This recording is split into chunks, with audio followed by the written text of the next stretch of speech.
Welcome to Uncommon Knowledge. I'm Peter Robinson. Be sure to join us on Facebook at facebook.com/UNC Knowledge. Facebook.com/UNC Knowledge. A professor of classics and humanities at California State University at Fresno, Bruce Thornton is a fellow at the Hoover Institution. His latest book, The Wages of Appeasement, Ancient Athens, Munich, and Obama's America.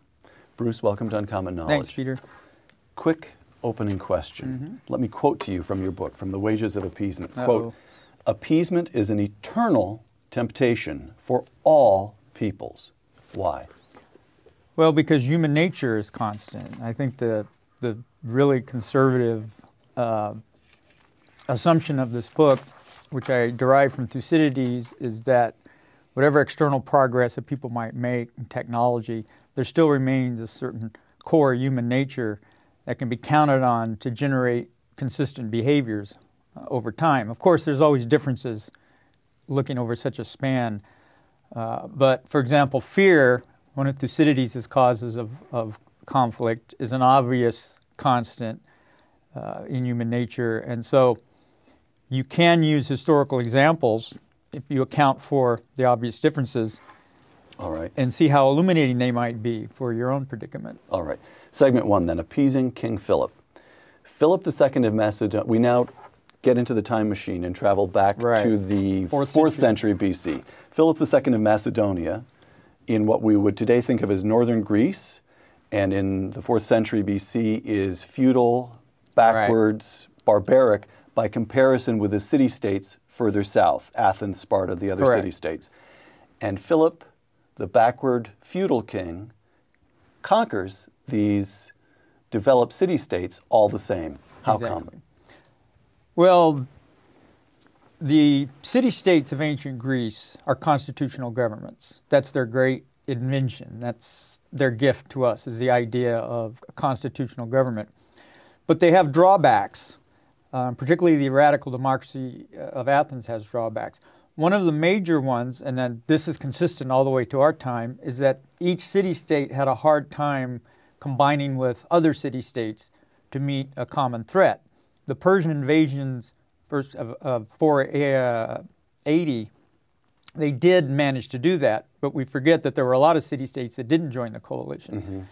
They were parochial, in just other words. Roughly a century earlier, 5th century BC, is the golden age. Pericles, they combined, they beat back the Persians. So within, say, 3 generations or so, almost within living memory, they had this great triumph to which they were able to look back, but they still weren't able to put it together again. Right. And it's because the idea of self-rule, of citizen autonomy, was for Athens or for Sparta or for Thebes. At some occasions, they could compare their own free constitutions against an autocrat like the great king of Persia, for example. But Athens had no problem enslaving other Greeks because ultimately freedom was for Athenians. So to make coalitions, to meet a common threat was very difficult for them. But so here, let me quote to you again from The Wages of Appeasement. "The city-states of ancient Greece, which had invented the idea of political freedom, would never be free again. The causes will be found in the destructive pursuit of self-interest."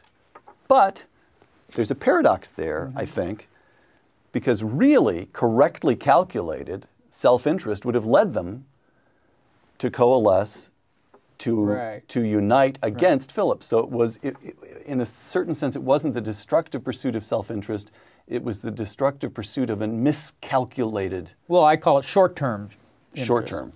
And that's partly also a reflection of the factional nature of particularly Athenian democracy. And that's one of the banes, as we see today, of any democracy. You have 2 sorts of interest at play. You have the interest of a city-state like Athens vis-a-vis the other city-states that it sees as competitors and rivals and ancient enemies, such as between Thebes and Athens. But within a city-state, particularly one like Athens, in which citizen participation is very broad, you have various kinds of factions vying with each other for preeminence within the state. And so it may be in the short-term interest of a faction to appease an aggressor, or even to ally with aggressor, to look, as many did to Phillip, for support, financial or otherwise, for their faction. Same with states. States have short-term interests that sometimes blind them to longer-term interests. You make a second point in the section on Phillip and the city-states. Again, I'm quoting the Wages of Appeasement. Quote, "The most important factor was the decay of civic virtue. To be free, citizens have to have the character worthy of freedom." Exactly. And that's the consistent theme throughout all three historical examples down to today. Describe character that's worthy of freedom. Well, you have to have certain kinds of virtues, political virtues. This involves putting the interests of the collective destiny of the state ahead of one's own interests, having an affection and a bond. Pericles, in his famous funeral oration, calls it love, an eros for the state. You have to feel pride in it. You have to want to hand it on to your descendants. You have to think that it's better than the alternative, not just different, but better than it. Segment 2, Hitler, Part 1, When Stopping Him Would Have Been Easy. Here's Winston Churchill in 1935. "Only a few hours away by air there dwells a nation, Germany, of nearly 70 million of the most educated, industrious, scientific, disciplined people in the world, who are being taught from childhood to think of war and conquest as a glorious exercise and death in battle as the noblest fate of man. Now they are rearming with the utmost speed." Churchill, 1935, and Churchill is virtually the only major figure, not just in Britain, but in all of Europe, standing up to Hitler and warning his countrymen of what is coming. Now, 1935 is 2 years after Hitler becomes Chancellor of Germany. Why is Churchill alone? Well, I don't think he's completely alone. I think there are plenty of people that, don't forget Duff Cooper, who was part of Chamberlain's cabinet and resigned after Munich. He's the only one to resign. Munic's 1938. That's 3 years later. Even earlier, you do have people that recognize that for 20 years Germany has been attempting to dismantle the Versailles settlement, long before Hitler comes to power. You remember the famous Marshal Falk, I think, when he heard that Versailles had been signed, he said, "This isn't peace, this is a 20-year armistice." And he was right on in terms of the number of years. There are several, I think, factors at work here.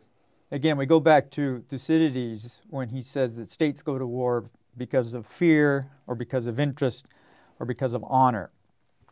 What I do in the book is I expand the notion of honor to all the ideas that people live by. You know, we have various ideas, ideals, goals we want to pursue, aims, what we think is the good life, etc. And these include religion. Some of them are good and some of them are terrible ideas. And a lot of terrible ideas became prominent in this interwar period. Two in particular, I think, were pernicious. And we should note, because they're still around today to a lesser or greater extent. One was pacifism. In the 20s and 30s, pacifism was a huge movement, particularly in England. And partly that was the experience of the Great War, which was, unprecedented in the scale of its destruction, in the role of for then high-tech armaments in the destruction. It involved aerial bombardment towards the end. And there was this huge fear, particularly of aerial bombardment. And I talk about that quite a bit because it's important to imagine for the Brits, who were an island always protected by the most powerful navy in the world, now all of a sudden being an island and having a powerful navy doesn't give you that sort of security. Right. Because these bombers, they believed, as Stanley Baldwin, the Prime Minister, said, the bomber always gets through. Churchill's argument throughout this period is yes. In effect, he's saying, yes, I understand. We've just been through the horrors of the First World War, but instead of blinding us to the rearmament of Germany, it should chasten us to act now. That's right. The sooner we act, the easier it will be. And in fact, so there may have been others who understood this, Duff Cooper and others, but they never took power. In Britain, certainly, the dominant forces, the dominant figures, Neville Chamberlain, the prime minister, the entire establishment was moved toward the pacifist impulse. Then they appease Hitler in Munich in 19... Yes. Why? Why is it the case that they're unable to see what Hitler sees? Well, act now, it'll be easier. First, there's pacifism. Right. There's the idea anything's better than another war. Which is sheer self-delusion. Of course it is. Of course it is. There's nothing. Second was internationalism that had been developing throughout the 19th century. The notion that globalization, global trade, greater communication technologies, all of this is creating what they called a harmony of interest among all the peoples. And war is in no one's interest. So we can create institutions, international courts of justice. We can sign treaties like the Geneva or Hague Conventions. And we can control war. We can all this adjudicate. Is an elaborate way of sticking their heads in the sand, of refusing to see the reality. In effect. I mean, it's an ideal. It's idealism. It's misplaced idealism because it ignores human nature. It thinks that violence and the recourse to war is some anomaly in human nature, whereas, as Plato said, the natural state of relations between cities is war, and peace is just a name. Peace for our time. Let's take on Munich, which is I think in popular culture and in history book after history book, the prime example. Right. In your book, in The Wages of Appeasement, the prime modern example of appeasement. Hitler invades Austria, then he sets his sight on the Sudetenland, which is a strip of territory in Czechoslovakia. Western Czechoslovakia. Heavily populated by Germans, but it's lying within the sovereign state of Czechoslovakia. That's correct. Yes. And Neville Chamberlain, and he takes it. Hitler takes it. Neville Chamberlain and the French Prime Minister and the Italian dictator meet with Hitler in Munich, and everybody says, in effect, well, now look, Adolf, if you really, really mean it when you say this is the last time, it'll be okay with us. And Hitler says, of course I mean it. Yes. So we will stop here. Chamberlain flies back to England, disembarks from his airplane and says, quote, "My good friends, a British Prime Minister has returned from Germany bringing peace with honor. I believe it is peace for our time. Go home." Waving the umbrella. Well, no, waving the paper waving that the paper, Hitler exactly. signed, yes. Go home and get a nice, quiet sleep. Yeah. Close quote. Yeah. What was peace with honor? Just deconstruct that. How could he have said that with a straight face at that hour?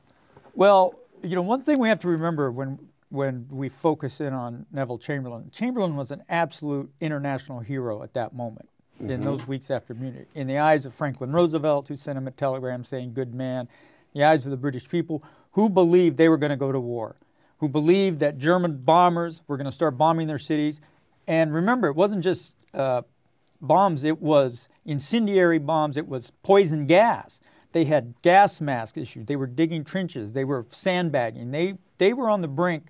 They believed that there was going to be a reprise of the First World War. Only worse. And Chamberlain had gone and he had managed to forge this peace. Not just settle the issue of Czechoslovakia, which was simply to hand it into the wolfish jaws of Hitler, but this other, the paper that he waved, which Hitler signed, which said Germany and England are committed to solving their disputes without war. It's funny when I think it was Ribbentrop after he signed it, and he said, "What?" Hitler said, "Don't worry about that. That doesn't mean anything." Right. So Ribbentrop, the foreign minister, the Nazi foreign minister. Everybody thought he was a hero at that moment because he embodied a huge constituency that believed in these ideas that there was nothing worse than another war, that you could achieve resolution of conflict through negotiation, through diplomacy. Remember, he made 3 trips. He made 3 trips. He worked at it. Right. The Foreign Office in England, they came up with a little ditty when, I believe it was before he went to Munich. He says, "Well, we must try again." And they said, "Well, if at first you don't concede, fly again." So he flew over there again. That was the 3rd trip. And so this seemed to confirm what for 20 years or even more, idealistic people had been saying about international relations. You don't have to go to war. But that was a profound misunderstanding of Adolf Hitler, of human nature, of the huge By the way, resentment. is there no of that. possibility that Chamberlain was simply trying to buy time to rearm?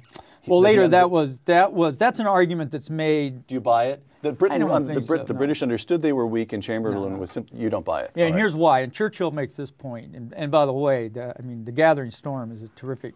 The first volume of No, Churchill's the first History of the War. History of the War. If you look, when at the Czechoslovakia crisis, if France and England had decided to fight, along with the Czechs, who had, I believe, 40 divisions, the Poles probably would have ganged up too at that moment. The Soviet Union, even if these other powers moved. France was not going to move if England didn't move. France was not going to do this on its own. Mm-hmm. It may have been nasty, it may have involved casualties, but Hitler would have been turned back. Segment 4, the fall of Saigon and the rise of Teheran, the wages of appeasement. Now, I know you wrote this, Bruce, but listen to it again, because this is one of the more striking sentences in the book. By 1972, the Vietnam War was as good as won. I will repeat that. Mm-hmm. By 1972, the Vietnam War was as good as won. The guerrillas in the South had been neutralized, the countryside was stable, U.S. troops were going home, and the South Vietnamese were in a position to hold their own as long as they continued to have American air support and military resources, close quote. On August 30, 1975, Saigon falls to the North Vietnamese, producing the first unambiguous defeat in war that the United States of America had ever suffered. Between effective victory in 72 and total defeat in 75, what happened? We snatched defeat from the jaws of victory, as I believe the defense minister of South Vietnam said. The political will was lost. The anti-war movement, the factional political rivalries with Nixon and the Democrats, Democratic Congress, cut the aid off that would have allowed the South to compete. Remember, the Democratic Congress voted to stop aid. Yeah, and the South wasn't just fighting the North; it was fighting the material and the support coming from China and the Soviet Union. Right. And so there's no way they could stand on their own without American air support to obliterate the masses of northern troops invading. Now, let's set this up. We've talked about the Greek city-states in the 4th century, and they had trouble uniting to ward off an invader. Then we've talked about Munich and appeasement of Hitler, and that was a question, again, of this could be terrible, we just can't fix. Right. But this is different. This is the United States having won, having done what was necessary for more than a decade, and then giving it all up. But a lot of people didn't know they'd won. I mean, the popular perception of the war as it had been presented, the mismanagement. Presented by? Well, not just the media, but also the government. And the mismanagement of the political dimension of the war by the Johnson administration particularly, and not doing a better job of explaining to people how exactly this was becoming a success. You know, the perception of the war was up to 68, and the mistakes up to then became the whole war. But the successes after 68, Creighton Abrams, and the change, all that was the change lost. from Westmoreland, who failed, Exactly. to Abrams, who actually figured it out. Abrams was, in effect, the Petraeus figure. Exactly. He actually went in and fixed it. Yeah. And nobody in the United States cottoned on to it. We had the image created by the media, by the anti-war movement, by the leftists in the universities, etc., that this was a neo-imperialist, unjust, illegal war. That the idea of communist expansionism was a myth created by corporations in order to sell weapons, etc. So what you've got here... That narrative took hold, and I'm not even sure at that point that facts would have made any difference. Once the narrative takes hold in people's imaginations. But so let me put this to you then. You're not saying that the American people gave up. No, I think the polling shows that they didn't. They didn't very give late. up, No. right? What you're saying is that some sort of elite, I don't want to say they were elitist. Lyndon Johnson was an ordinary man from a poor part of Texas all his life. In fact, he felt resentment toward the eastern elites. But some small group in power, the people who were responsible for the narrative, the press, the government, got it wrong and confused the American people, misled the American people? Did they get it willfully? What happened? Why did they get it wrong? Well, because there was a larger narrative that still works today that I think is pernicious, and it's the whole ultimately Marxist inspired idea of imperialism and colonialism as the world historical crimes, unique, horrible crimes, and that, you know, that's what you fit the Cold War into from their perspective. I mean, from the perspective of many on the left, that this was a neo-imperialist attempt to reestablish the colonial power. Fall of Saigon in 1975, Tehran, Iran, the Iranian Revolution, 1979. The Shah stands up to the turmoil in the streets. He seems to back down. He stands up. There's some vacillation back, but the critical moment takes place when the President of the United States, James Earl Carter, in effect says to the Shah, we're withdrawing our support. And the Shah leaves the country, and this popular uprising, unclear whether it was so popular in the first place, but what very quickly happens is that it goes from Bani Sadr, who seems some way or another to represent the popular forces, to Ayatollah Khomeini, who is not a popular figure at all, but a theocrat. And we, and far more to the point, the Iranian people, are still paying the price. So what happened with Jimmy Carter?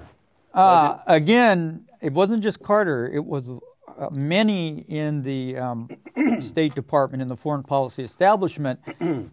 I think a lot of it was the failure to take religion seriously. The failure to see that what was going on in Iran was a religious revolution. And it's interesting to go back and see the way Khomeini is presented. You remember the Time magazine cover? It looks like Charles Manson. I confess I don't, but all right. Yeah, well, I mean, the notion is sort of like, well, there's this wacky guy there, this guy with this funny beard and this Manson-like stare, and he's got all these fanatics together. But the secularists, whether they're the communist or the secularist or the liberal Democrats, they're going to use him and his support, of which he had a lot, right? They'll provide maybe the shock troops, and then they'll settle down as good pragmatists and realize they have to integrate into the international order, and they have to have trade and sign agreements, and they'll be somebody we can work with. And there was plenty of evidence about the religious nature of the resistance to the Shah, right? It wasn't his corruption, or it wasn't the lethality of the Civic, which the mullahs in 1 year, surpassed their toll in their whole existence. It was his modernization efforts, which his father had started even earlier, that the clerical religious establishment and many religious people resisted and did not like because it was against Islam. Segment 5. Now, having taken this long tour of appeasement through history, we come to Barack Obama's America. The Wages of Appeasement. Quote, the trajectory of appeasement that had begun in Saigon in 1975 and then proceeded through Tehran in 1979 was now pointing to New York in 2001. Exactly. Explain that.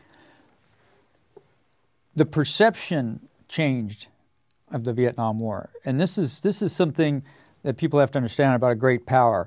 A great power is great not just because it has resources, it's because people think it's great. And what does that mean on the international stage? It means that it will defend its interests, that it will reward its friends, that it will punish its enemies. It has prestige. After Vietnam, we no longer had that prestige. The Soviet Union went on a rampage of geopolitical opportunism throughout the world. We began to retreat. We had this crisis of confidence, as the president in his Notre Dame speech, sometimes that's called the malaise speech. I think Jimmy Carter. Yeah, Jimmy Carter's the crisis of confidence. He referred to an, quote, inordinate fear of communism. Right.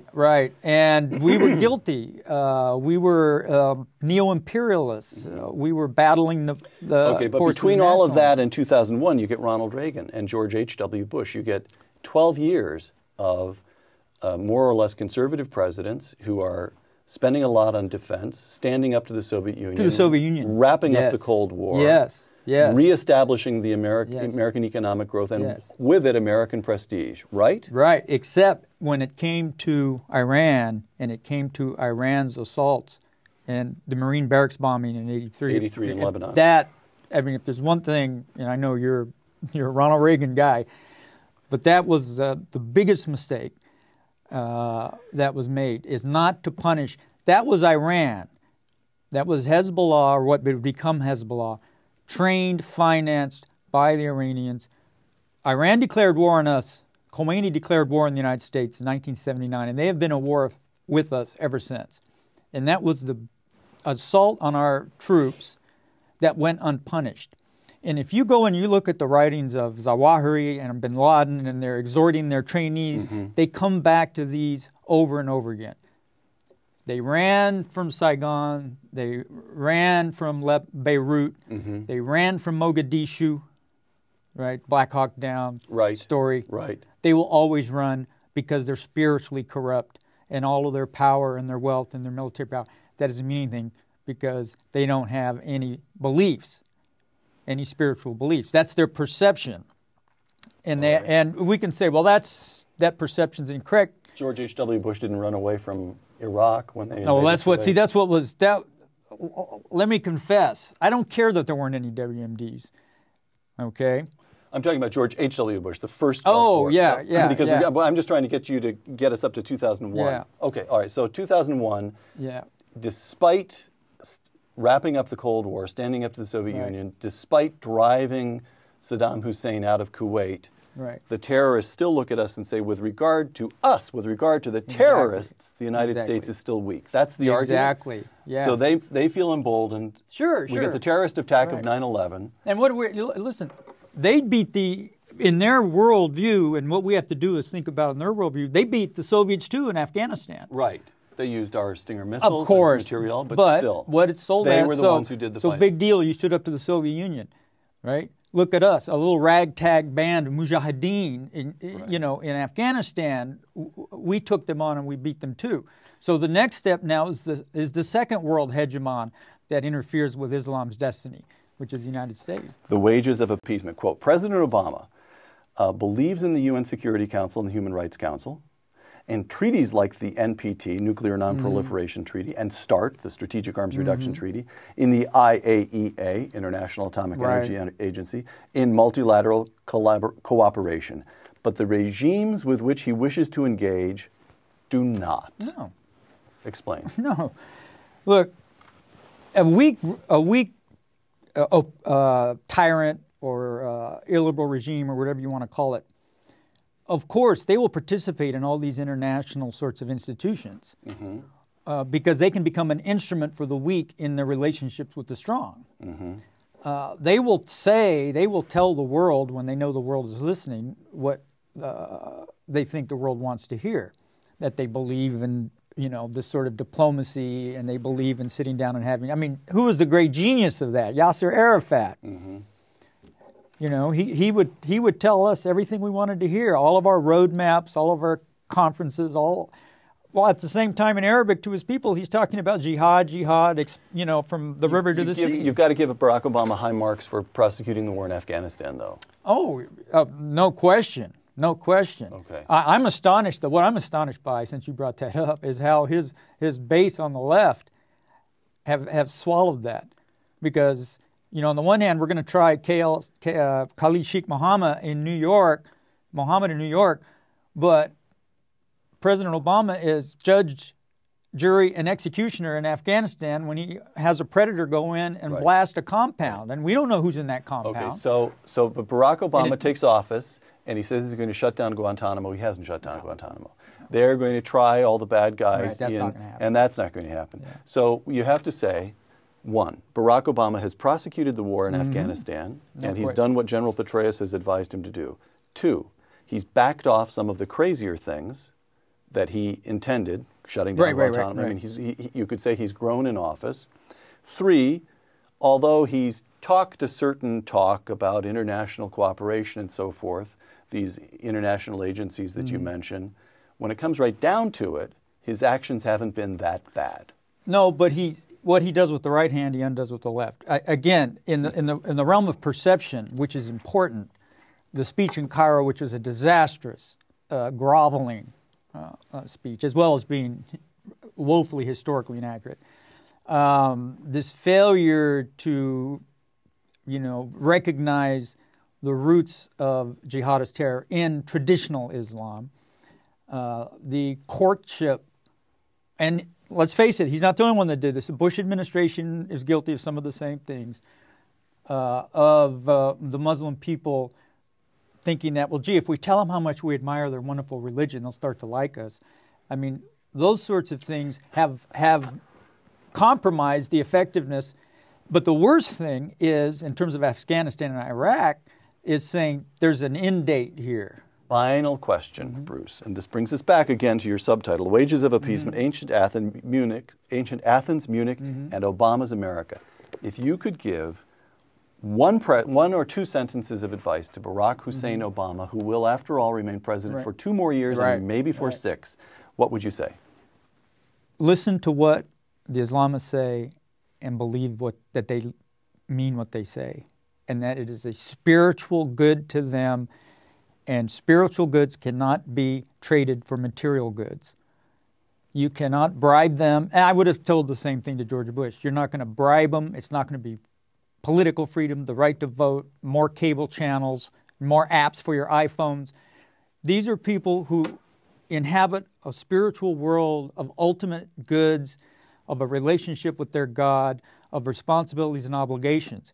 When we disparage that and say that it's a distortion, that it's some sort of neuroses, that they don't really mean it, that they're just totalitarians, we completely fail to understand the people who want to destroy us. And until we take them at their word, I don't believe we will be able to come up with the right sorts of policies. Take them at their word, and then do what about it? Realize that there's not going to be any resolution outside of force. Take them at their word and then rain predator drones down on them. Absolutely. All right. Yeah. As I say, they always tell us we love death more than you love life. Then we should just give them what they love and show them that we mean it. Bruce Thornton, author of The Wages of Appeasement. Thanks, Bruce. Thank you. Appreciate it. I'm Peter Robinson for Uncommon Knowledge. Thanks for joining us.